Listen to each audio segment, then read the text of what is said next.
if you awaken from this illusion, and you understand that black implies white, self implies other, life implies death, or shall I say, death implies life,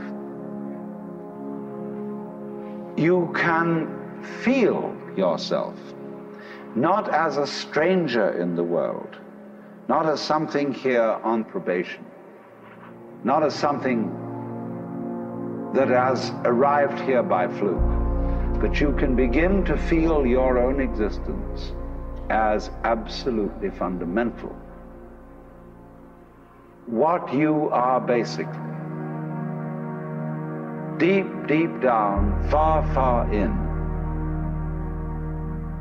is simply the fabric and structure of existence itself. So, say in Hindu mythology, they say that the world is the drama of God.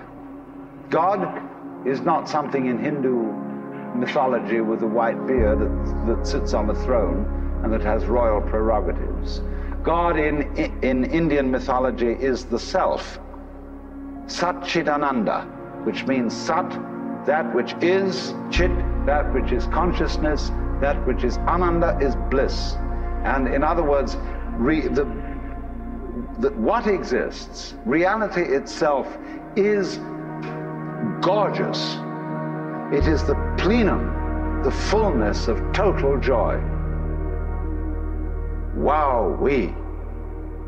And all those stars, if you look out in the sky, is a firework display like you see on the 4th of July, which is a great occasion for celebration. The universe is a celebration. It is a fireworks show to celebrate that existence is. Wow-wee. And then they say, but however, there's no point just in sustaining bliss.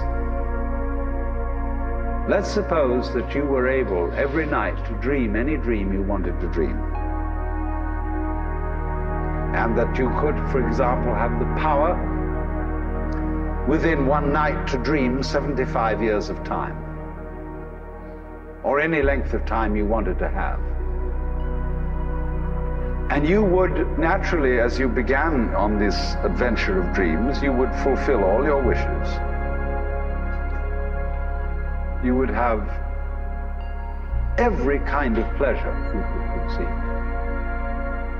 And after several nights of 75 years of total pleasure each, you would say, well, that was pretty great. But now let's have a surprise.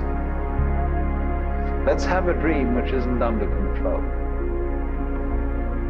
where something is going to happen to me that I don't know what it's going to be. And you would dig that and come out of that and say, wow, that was a close shave, wasn't it? And then you would get more and more adventurous, and you would make further and further out gambles as to what you would dream. And finally, you would dream where you are now. You would dream the dream of living the life that you are actually living today. That would be within the infinite multiplicity of choices you would have, of playing that you weren't God. Because the whole nature of the Godhead, according to this idea, is to play that he's not. The first thing he says to himself is, man, get lost. Because he gives himself away. The nature of love is self-abandonment, not clinging to oneself, throwing yourself out, as in, for example, in basketball, you're always getting rid of the ball. You say to the other fellow, have a ball, see? And that keeps things moving. That's the nature of life.